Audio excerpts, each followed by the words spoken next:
Glória a Deus, aleluias. Abra sua Bíblia, 1 Reis, capítulo 19. Glória a Deus, 1 Reis, capítulo 19. Muito bom, queridos, é muito bom nós estarmos aqui, muito bom nós nos reunirmos neste lugar. Sabe que realmente hoje é um dia difícil para sair de casa, mas ainda nós temos aqui uns valorosos, uns guerreiros, né, uns que fizeram, como diz, né, de um tudo para estar aqui. Mas você também, você vai ser abençoado aí ouvindo, desde que você esteja atento, desde que você se desligue tudo aquilo que possa roubar a sua atenção, que possa roubar aquilo que Deus quer ministrar ao seu coração. Nós tivemos um pouquinho de problema no início, né, que estava sem som, mas eu acredito que agora está bom. Alguém que puder, o pastor Oeder ou Sara, acompanha para mim lá no Face, se está tudo ok.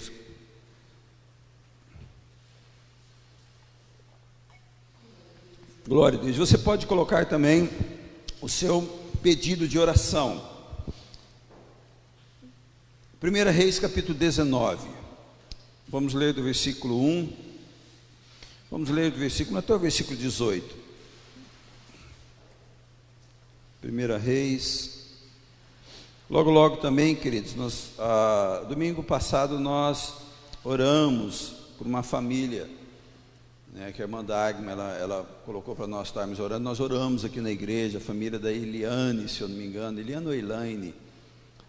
E a mãe dela estava internada, né, estava entubada, tudo, e ela ligou para mim essa semana, acho que hoje de ontem, falando: pastor, saiu do coma, já está no quarto, glória a Deus. Ela pediu para agradecer. Então Deus tem ouvido as nossas orações, mas é lógico que aprove a Deus recolher algumas pessoas, né, como recolheu nosso amigo apóstolo Edilson, vítima do Covid. Mas Deus tem sarado muitas pessoas. Deus tem o controle de todas as coisas. A gente continua crendo, continua orando, e quando Deus diz não, nós falamos assim: seja, Senhor. Capítulo 19 diz assim, versículo 1: Acabe fez saber a Jezabel tudo quanto Elias havia feito, e como matara todos os profetas à espada. Então Jezabel mandou um mensageiro a Elias a dizer-lhe: faça-me os deuses como lhe aprouver, se amanhã a estas horas não fizer eu a tua vida como fizeste a cada um deles. Temendo, pois, Elias levantou-se e, para salvar a sua vida, se foi e chegou a Berseba, que pertence a Judá, e ali deixou o seu moço. Versículo 4: Ele mesmo, porém, se foi ao deserto, caminho de um dia, e veio, se assentou debaixo de um zimbro e pediu para si a morte, e disse: basta, toma agora, ó Senhor, a minha alma, pois não sou melhor do que meus pais. Deitou-se e dormiu debaixo do zimbro. Eis que um anjo o tocou e lhe disse: levanta-te e come. Olhou ele e viu, junto à cabeceira, um pão cozido sobre pedras em brasa, uma botija de água. Comeu, bebeu, tornou a dormir. Voltou segunda vez o anjo do Senhor, tocou-lhe e lhe disse: levanta-te e come, porque o caminho te será sobremodo longo. Levantou-se, pois, comeu e bebeu, e com a força daquela comida caminhou 40 dias e 40 noites até Horebe, o monte de Deus. Ali entrou numa caverna onde passou a noite. Eis que veio a palavra do Senhor e lhe disse: que fazes aqui, Elias? Ele respondeu: tenho sido zeloso pelo Senhor, Deus dos exércitos, porque os filhos de Israel deixaram a tua aliança, derribaram os teus altares e mataram os teus profetas à espada, e eu fiquei só, e procuram tirar minha vida. Disse-lhe Deus: sai-te, põe-te neste monte perante o Senhor. Eis que passava o Senhor, e um grande e forte vento fendia os montes e despedaçava as penhas diante do Senhor. Porém o Senhor não estava no vento. Depois do vento, um terremoto, mas o Senhor não estava no terremoto. Depois do terremoto, um fogo, mas o Senhor não estava no fogo. E depois do fogo, um ciclo tranquilo e suave. Ouvindo-o, Elias envolveu o rosto no seu manto e, saindo, pôs-se à entrada da caverna. Eis que lhe veio uma voz e lhe disse: que fazes aqui, Elias? Ele respondeu: tenho sido em extremo zeloso pelo Senhor, Deus dos exércitos, porque os filhos de Israel deixaram a tua aliança, derribaram os teus altares e mataram os teus profetas à espada, e eu fiquei só, e procuram tirar minha vida. Disse-lhe o Senhor: vai, volta ao teu caminho para o deserto de Damasco, e chegando lá, unge a Azael rei sobre a Síria. A Jeú, filho de Ninsi, ungirás rei sobre Israel, e também Eliseu, filho de Safate, de Abel, Melhoá, ungirás profeta em teu lugar. Quem escapar à espada de Azael, Jeú a matará. Quem escapar à espada de Jeú, Eliseu o matará.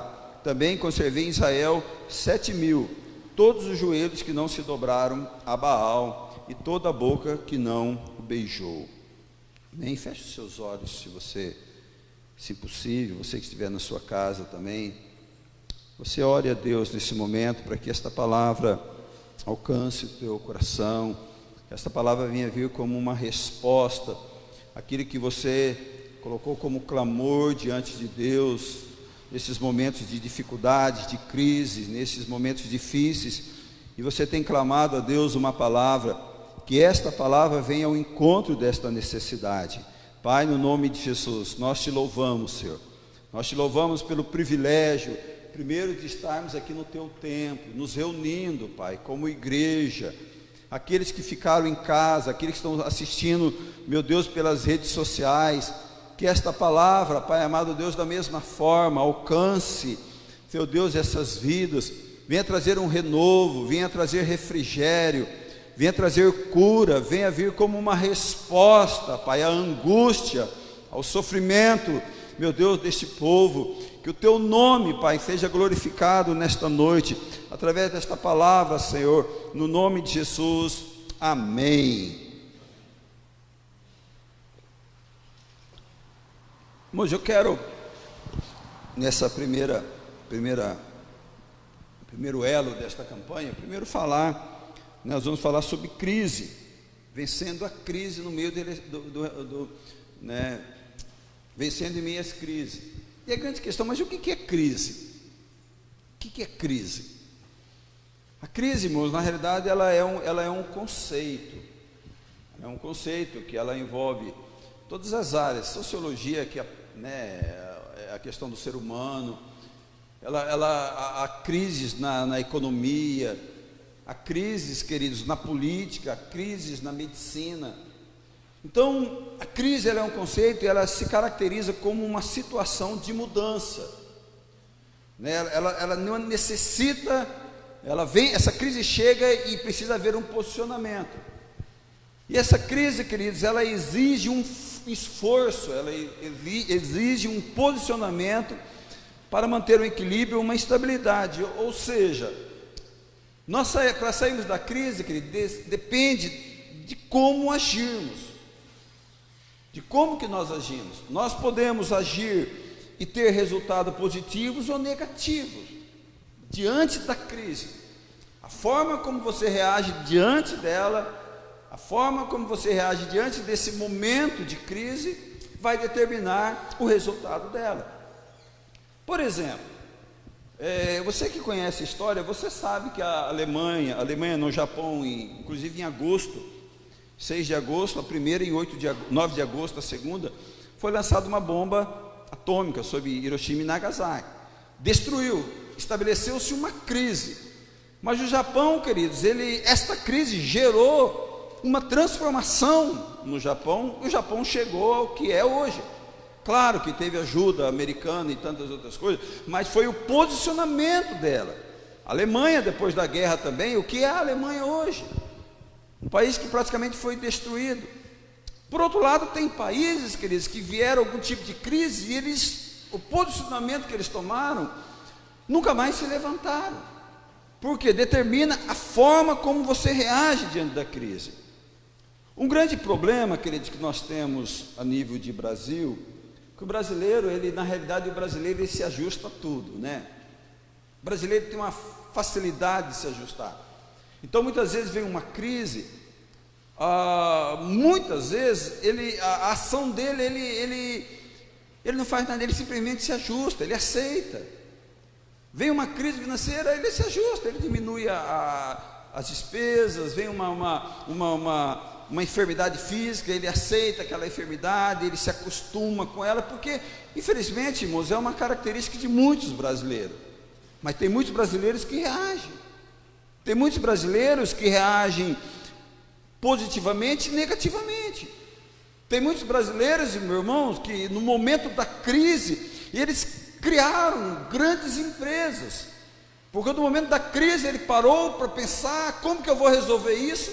Aliás, dizem que, parece que o Einstein, não sei se é verdade isso, eu vi um comentário, me veio à memória agora, que na época da peste negra, ele criou um monte das suas invenções.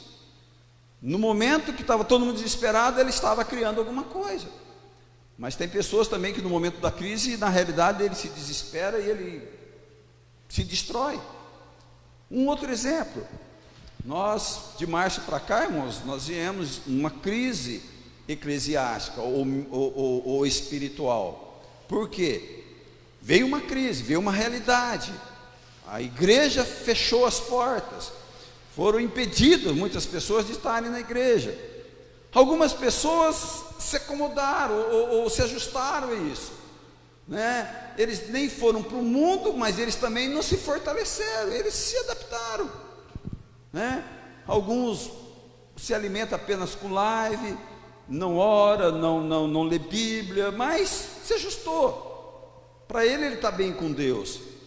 Outras pessoas, irmãos, a ação dele foi uma ação negativa ao ponto que muitos estão fora da realidade cristã. Tem muitas pessoas que esse fechamento da igreja, esse não estar na igreja, e ele não ter essa motivação de corpo, muitas pessoas, irmãos, abandonaram completamente o evangelho. Muitas pessoas voltaram para o mundo, muitas pessoas não querem mais nem saber de Deus. Outras pessoas se fortaleceram. Quantas pessoas, irmãos, nesse momento de crise, esse momento onde estava em quarentena, em casa, não podia sair, não vinha na igreja, ele usou aquele momento para crescer espiritualmente. Quantas pessoas que nessa crise, irmãos, escolheu, se posicionou num esforço, irmão, num posicionamento que ele mergulhou em oração, mergulhou na leitura da palavra, mergulhou em louvores, ouvindo louvores em casa, ministrações. Ou seja, ele nessa crise, ele cresceu espiritualmente. E eu não quero aqui, irmãos, me gabar ou trazer algum mérito, irmãos, mas eu nunca li tanta Bíblia como eu li de março para cá, depois da pandemia. Principalmente naqueles momentos que estavam em casa, que não podia sair, que aquele primeiro momento que ninguém saía de casa, irmãos, era a Bíblia o dia todo. Era a Bíblia o dia todo. E continua orando, Bíblia, palavra, né? Porque você não pode fazer visita, porque, né, é um aconselhamento que hoje visita, na realidade, você pode gerar um problema. Então você ocupa o seu tempo, o tempo vago, ouvindo uma palavra, ouvindo uma ministração, né, um estudo bíblico, orando, lendo. Então, crise, irmãos, eu saio dela dependendo do posicionamento. Então, você quer sair de uma crise, se você está numa crise, irmãos, e esta crise ela seja física, numa questão de uma enfermidade, ela seja uma crise financeira, ela seja uma crise emocional, talvez a crise pode estar instaurada dentro de um relacionamento conjugal, mas tem, irmãos, como sair desta crise, e sair de uma forma boa, uma forma positiva. Por isso, me veio, queridos, esse texto de Elias como abertura desta campanha, justamente pelo momento que Elias vivia. Quem foi Elias, querido? Elias, ele aparece na história em 1 Reis 17. Elias, ele profetizou no tempo do rei Acabe, aproximadamente não, no ano 9 antes de Cristo, então aí cerca de 900 anos antes da vinda de Jesus. Então ele profetizou, ele veio, ele apareceu na história para repreender Acabe. Quem que é Acabe? Acabe, irmãos, é um rei de Israel, um filho de Abraão. E esse Acabe, irmãos, ele se relaciona, ele casa com uma mulher chamada Jezabel. Jezabel, ela era filha do rei dos Sidônios. E essa mulher, irmãos, ela traz toda a idolatria para Israel. Deixa eu abrir um parênteses aqui, queridos. Esse é um dos perigos de um relacionamento, de um jugo desigual. Pastor, você não concorda com o casamento desigual? Não, não é a questão de eu concordar, irmãos. A questão é se eu consigo fazer influência. Acabe poderia ter influenciado Jezabel. Acabe poderia ter falado: olha, eu sirvo ao Deus de Israel. O Deus ao qual eu sirvo é um Deus que criou os céus e a terra, é um Deus que tirou os nossos pais do Egito, é um Deus que fez milagre no deserto, é um Deus poderoso, é um Deus soberano, é um Deus que realmente nos protege, e eu não adoro outro Deus. Mas não, na realidade ele foi influenciado por essa mulher, que gerou todo. Então o problema do jugo desigual, irmãos, é quando eu me permito ser contaminado por aquilo a qual a Bíblia condena. Então depende do posicionamento. Então Elias ele chega nessa história para repreender esse Acabe. Elias ele chega, ele já ora, irmãos, 3 anos sem chover. Ele profetiza que 3 anos sem chover. Depois ele pega, ele faz uma coisa extraordinária. Ele manda chamar todos os profetas que Acabe servia, né? 450 de Baal e 400 de Azera. E eles pegam, ele fala: arruma todo mundo e vamos ver quem é o Deus, se é o Deus de Baal ou se é o Deus Todo-Poderoso. E Elias, irmãos, de uma maneira extraordinária, ele mesmo constrói o altar, ele restaura aquele altar, e ele invoca o nome de Deus, e Deus desce, irmãos, manda fogo sobre aquele altar, lambe todas aquelas águas a qual ele jogou. Olha a coisa extraordinária, irmãos, que Elias fez.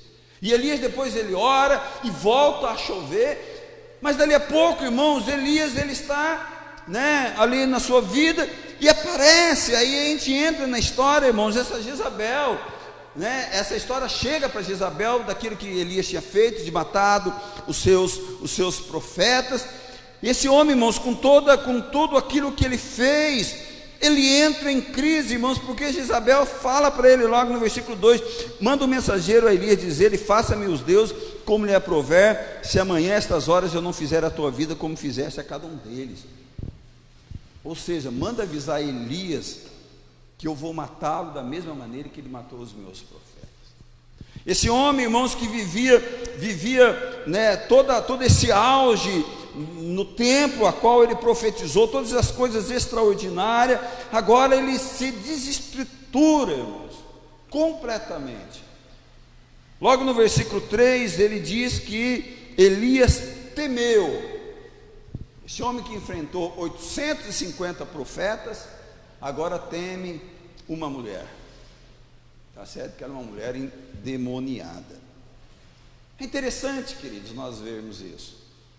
Por quê? Porque por isso que eu disse, depende do posicionamento que a gente toma. Elias, ele poderia ter tomado um posicionamento diferente, mas qual que foi o posicionamento de Elias? Elias, ele temeu. Ele teve medo daquela situação. Interessante, queridos, que a crise, quando ela se abate, a gente se sente pequeno, a gente se sente impotente, a gente vê, irmãos, como parece que aquela causa se potencializa. Não é, irmãos? Quando acontece algum problema, pode encostar, Mara.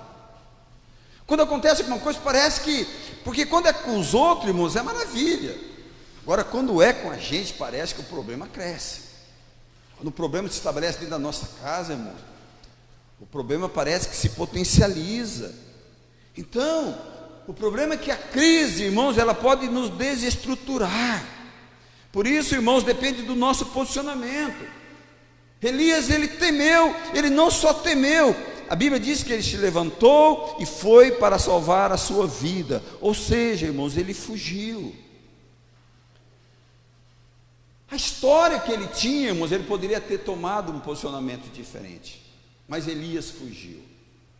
Deixa eu dizer uma coisa para você, queridos. Elias é como eu e como você.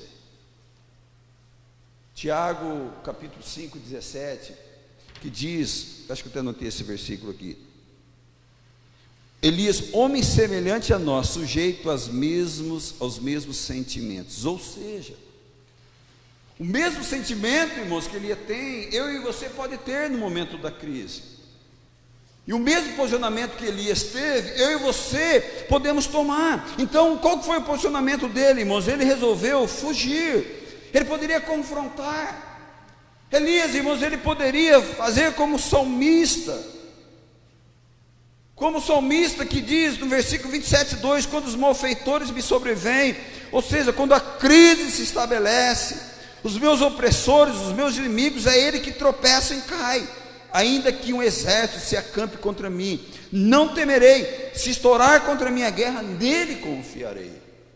O salmista estava no momento de crise. O salmista poderia fugir como Elias fugiu.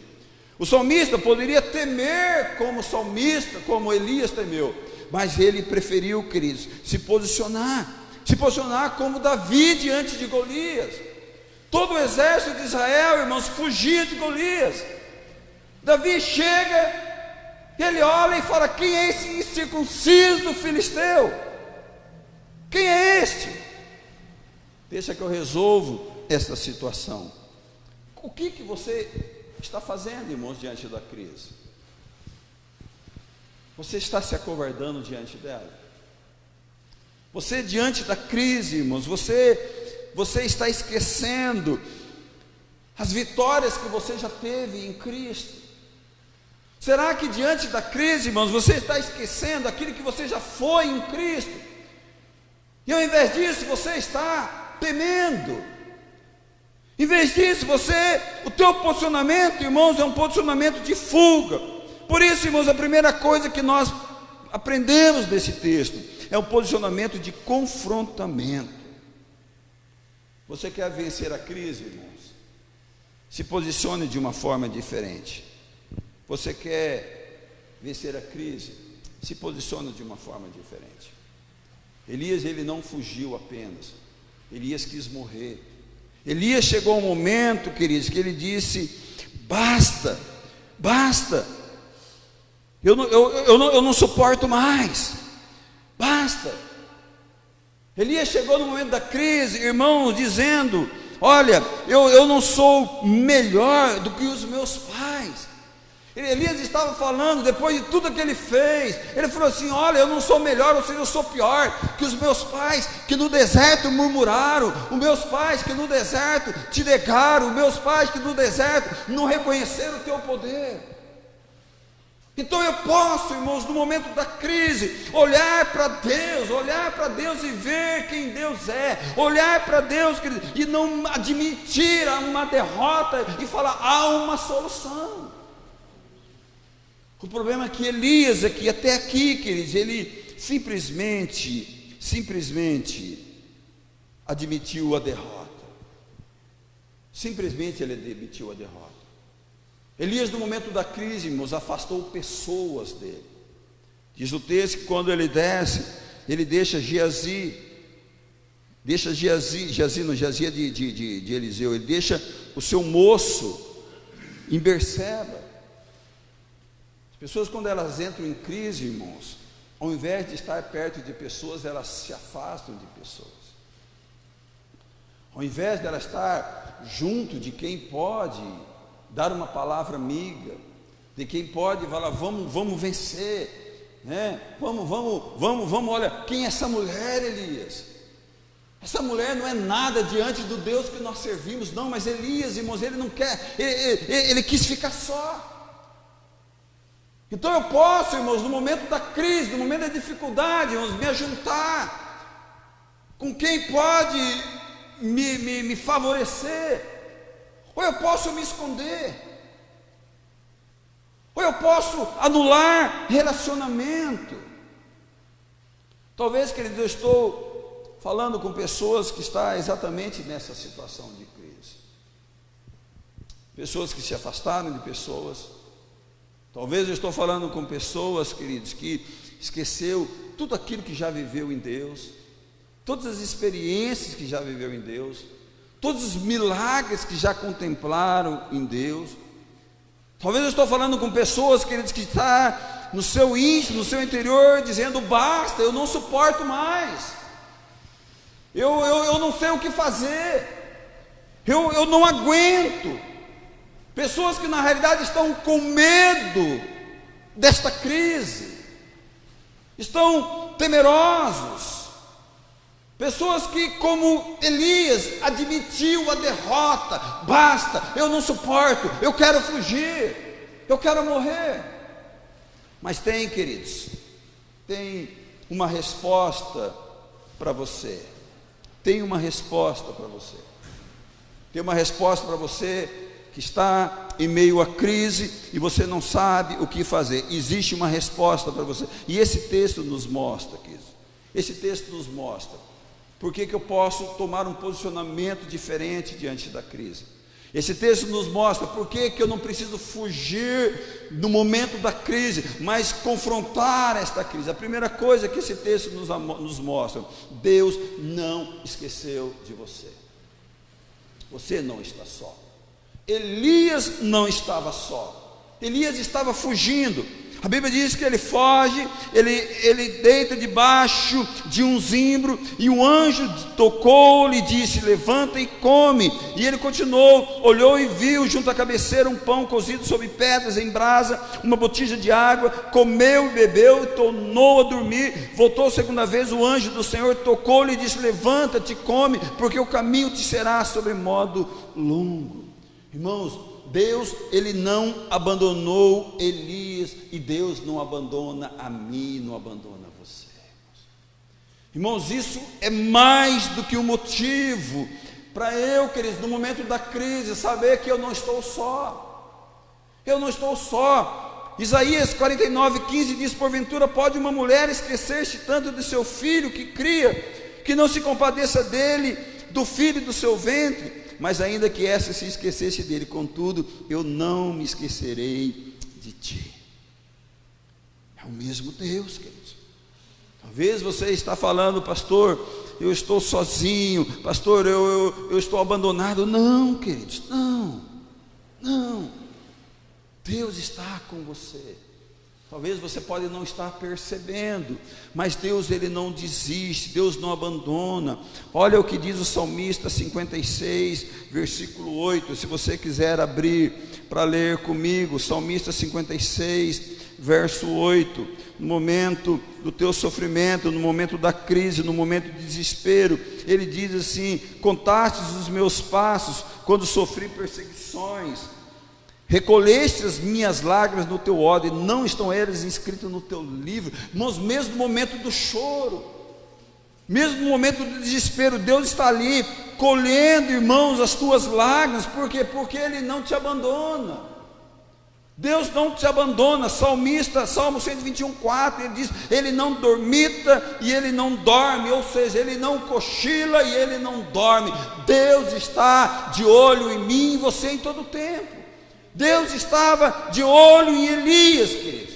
Deus não deixou sozinho Elias. Deus envia um anjo. Deus não só envia um anjo, Deus envia um anjo com suprimento. No momento do desespero, Deus, Ele vem ao teu socorro. Você não está só, queridos. Você não está só. Há uma crise estabelecida. Há uma crise financeira estabelecida.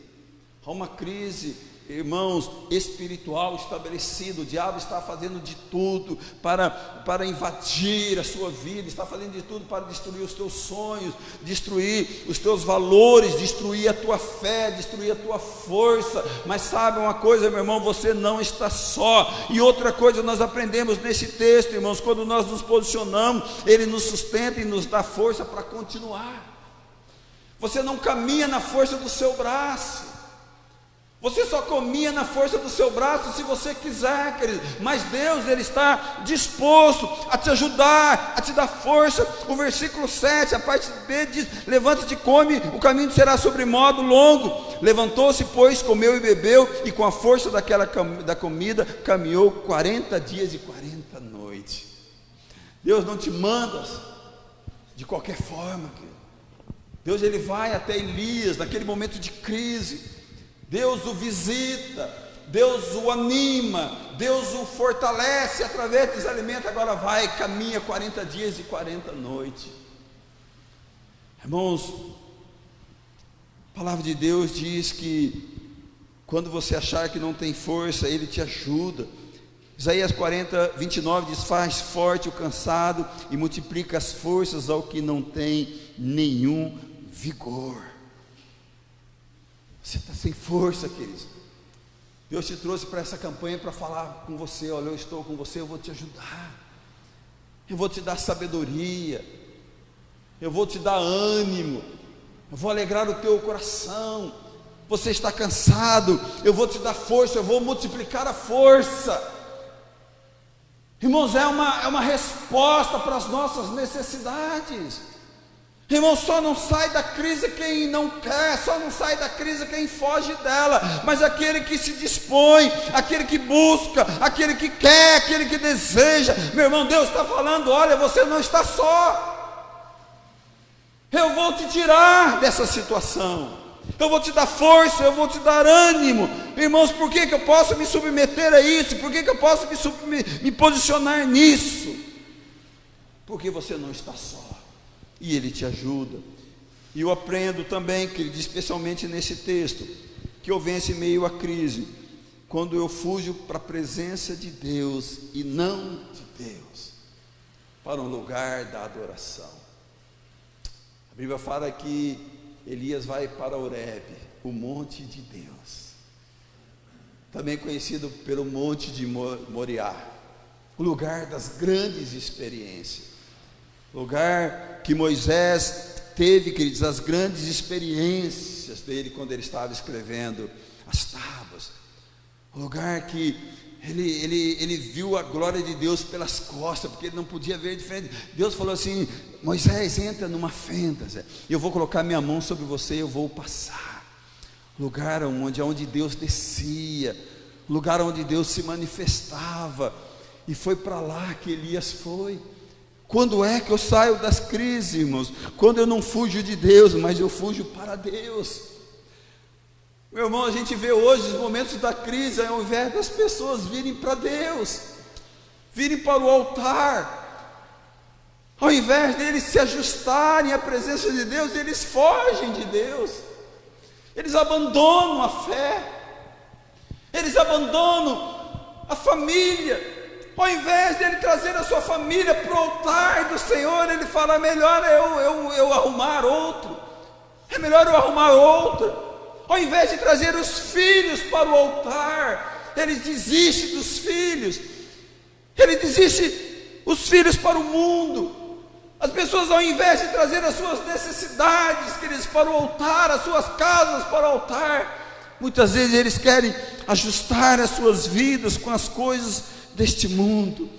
Irmãos, o convite que Deus está fazendo para você, meu irmão, no momento desta crise, no momento desta luta, traga a sua causa para o Senhor, traga a sua causa para o Senhor, como Ezequias fez, quando Senaqueribe invade Jerusalém, e ele vem com todas as forças para aniquilar Ezequias e toda a cidade.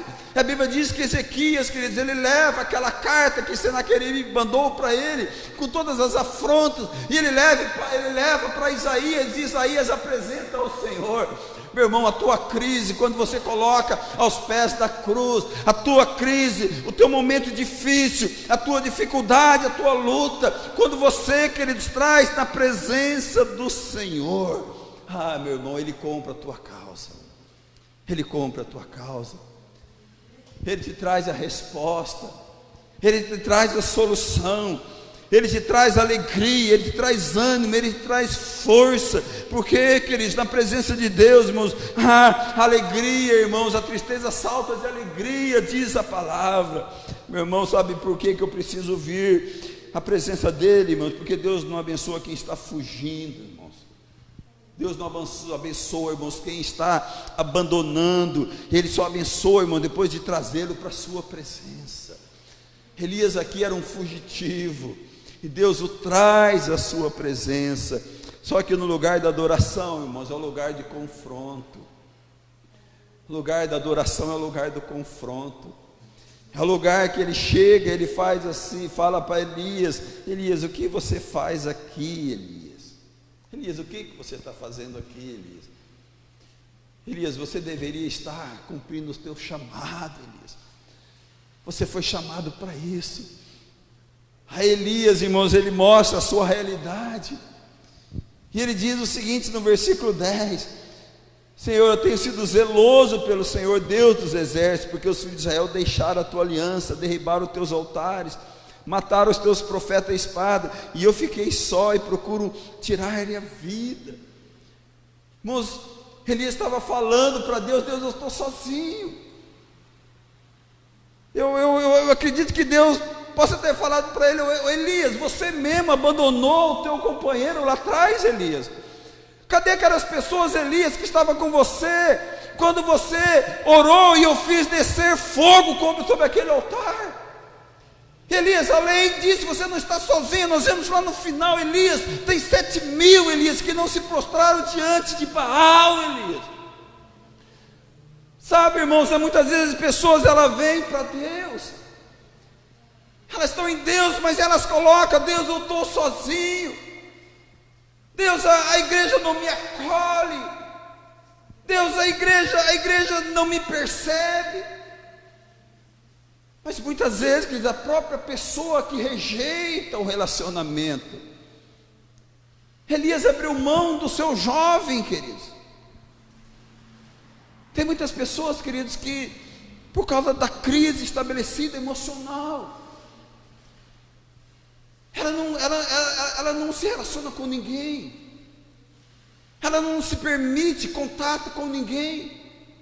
Às vezes ela vem na igreja por causa dessa, ela até vem para a igreja, e ela senta, mas ninguém consegue ter acesso a ela. Tem pessoas que vêm para a igreja, ela entra, não cumprimenta ninguém, não senta com ninguém, não conversa com ninguém, mas ela fala para Deus: Deus, ninguém me percebe, ninguém nota. Só que ela não percebe que ela que se fecha para esse relacionamento, ela que diz não para esse relacionamento, e ela vive essa crise de intimidade, de relacionamento, queridos. E Deus traz nesta noite para esse confronto. Como você tem tratado, queridos? Você diz que você está só dentro da sua casa, mas como você tem tratado a sua casa? Irmãos, na presença de Deus a gente é confrontado. Talvez como se Deus tivesse dito, né, como na nossa época, né, Délio, antigamente: toma atento, camarada, toma atento. Toma juízo. Irmãos, Deus trabalha as crises, mas a gente precisa ser confrontado. E no monte de Deus, na presença de Deus, irmãos, a gente é confrontado. Mas Deus, querido, na presença de Deus também Ele nos traz de volta ao seu propósito. Deus se mostra para Elias, depois que Elias fala ali que estava só, Deus se mostra, através de uma tempestade, através de um vento, mas só através de um fogo, de um terremoto. Mas Deus, como se Deus não estivesse ali. A própria diz: mas Deus não estava ali, porque Deus estava falando: eu entendo, irmão. Falou: Deus, Elias, você me conhece, Elias, você sabe o que eu posso fazer por você. Elias, no momento de confronto lá, Elias, você não estava sozinho, Elias. Elias, quando Acabe te perseguia, querendo matar sua vida, Elias, eu te escondi, Elias, numa caverna, Elias. Elias, naquele momento de desespero, Elias, você esqueceu, eu te coloco numa caverna, ali corvos se alimentam de pão e carne, você tem água no ribeiro de Querite, a água cessa. Elias, eu tiro você dali, levo você para uma casa de uma viúva, aquela viúva te sustenta. Elias, você não está só, você esqueceu quem eu sou, Elias. E Deus chama Elias, querido, de volta para o propósito.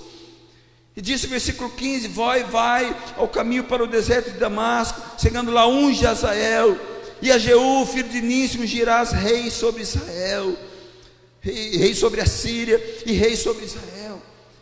Está falando, Elias, o teu propósito, o teu chamado ainda não acabou. Sabe o que a gente aprende com isso, querido? Muitas vezes a gente entra em crise, irmãos, porque a gente sai do propósito de Deus. A gente quer fazer aquilo que a gente quer. A gente esquece, irmãos, que existe um propósito para cada um de nós. Você não foi tirado de um lamaçal de pecado.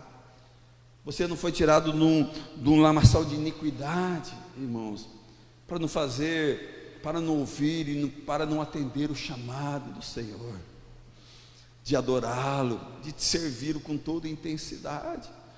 Tem muitas pessoas vivendo crise, irmãos, porque saíram do chamado, fugiram do propósito, querem viver uma vida longe de Deus, longe da vontade de Deus, longe dos propósitos de Deus. E esta campanha, irmãos, ela vem também alertar você que saiu dos propósitos de Deus. Volte ao propósito de Deus, volte ao chamado de Deus, porque Deus, Ele te tirou do mundo, irmãos, para te levar para a glória. Mas antes esse tempo chegar, eu e você, irmãos, como homens, como mulheres de Deus, nós temos um chamado, e esse propósito não pode ser tratado de qualquer forma, querido. Deus tem algo extraordinário para você. Se você aprendemos nesta noite, queridos, que de crise a gente não foge, a gente a confronta, e a gente traz ela para a presença do Senhor. E pode ter certeza, queridos, que no final desta campanha, você vai ver o resultado que Deus vai fazer para você. É enfermidade, irmãos, Deus trabalha. Pastor, é a família, Deus trabalha. Pastor, é o meu trabalho, é o emprego, Deus vai fazer algo.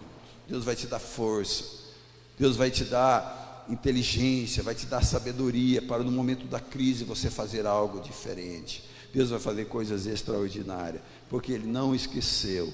Ele não esqueceu de mim, Ele não esqueceu de você, e Ele não esqueceu de você que está nos assistindo nessa noite, no nome de Jesus.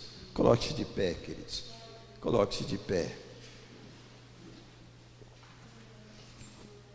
Você que está aí na sua casa, eu faço essa pergunta, e aqui para a igreja: como que você está reagindo diante da crise? Você está temendo ela? Você está desesperado? Você está dizendo basta, eu não aguento mais, eu não suporto mais? Será que você está dizendo isso porque ainda você não entregou completamente a Deus? E Deus te pede nessa noite: coloque essa crise, essa situação na presença dEle, no monte de Deus, no altar de Deus. E Deus, queridos, Ele vai vir com a resposta. Pastor, eu estou colocando a minha causa diante de Deus. Então aguarde, irmão, que o seu tempo vai chegar. Deus, Ele nunca abandonou e Ele nunca deixou de abençoar, Ele nunca deixou de cumprir com uma promessa, seja qual for. Nós vamos estar orando, queridos, não só hoje, mas durante todas essas semanas. Nós vamos estar clamando. Por isso, coloque as suas causas, traz as suas causas, saiba o que você está trazendo diante de Deus. Você que está assistindo, coloque nos comentários: pastor, a minha crise é essa. Ou manda no meu particular: a minha crise é essa, Senhor. Pastor, eu estou temendo ela, mas eu aprendi nesta noite a não temê-la, a não fugir dela. Eu aprendi nesta noite a me alimentar de Deus, porque eu aprendi nesta noite que eu não estou só. Deus está comigo nesta batalha. Você não está só, querido. Pai, no nome de Jesus, Senhor, meu Deus, nós oramos nesta noite, meu Deus, aqui como igreja, Pai, nós levantamos este clamor, Meu Deus, nós pedimos perdão, Pai, misericórdia, se nós temos fugido, Pai, se nós temos temido esta crise e esquecido, Deus, todas as experiências extraordinárias, todos os cuidados, ó Pai, todas as mãos estendidas que o Senhor tem colocado sobre nós, Pai. Nós esquecemos, ó Pai, que os seus olhos não estão fechados, que os seus ouvidos não estão agravados, ó Pai, meu Deus, para que não possa ouvir o nosso clamor. Mas nesta noite nós nos rendemos diante do teu senhorio, diante da tua grandeza, Pai, e trazemos à memória, Pai amado, o teu poder, trazemos à memória a tua soberania, o teu cuidado, o teu amor para conosco, e oramos, ó Pai amado, por aqueles que estão prostrados, por aqueles que estão sem força, da mesma forma que o Senhor deu ânimo, o Senhor deu força, Pai amado, a Elias para andar 40 dias e 40 noites, meu Deus, até chegar no monte de Deus. Tem pessoas que estão sem forças, Pai, para voltar para os seus pés.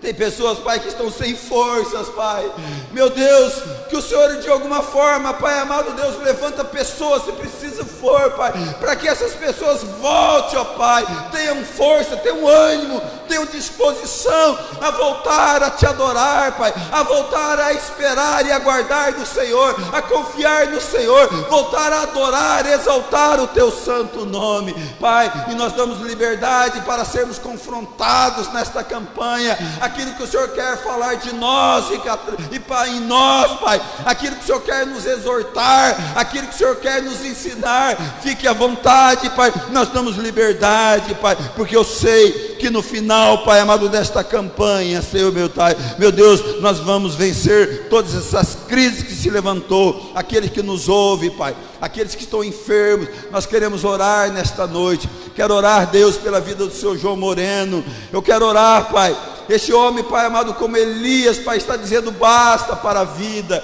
como Elias, Pai amado, ele está dizendo eu não aguento mais, eu quero a morte, mas nós profetizamos, unimos como igreja, Pai, para Deus, que o teu anjo vai até ele, Pai, como o Senhor mandou esse anjo até Elias, manda um anjo do Senhor até o leito daquele homem, e dê ânimo, Pai, dê vida, Pai, dê saúde, Senhor, como aqueles que estão internados nos leitos dos hospitais, Senhor, meu Deus, levanta, Pai amado Deus, em cura cada um deles, e todas as crises, ó Pai, todas as situações que outras pessoas estão passando, nós intercedemos por cada uma delas, Pai, que as portas se abram, Pai, que a provisão venha sobre a sua mesa, que as famílias sejam restauradas, que os casamentos sejam fortalecidos para a glória do teu nome. Nós oramos no nome de Jesus, amém, amém, queridos.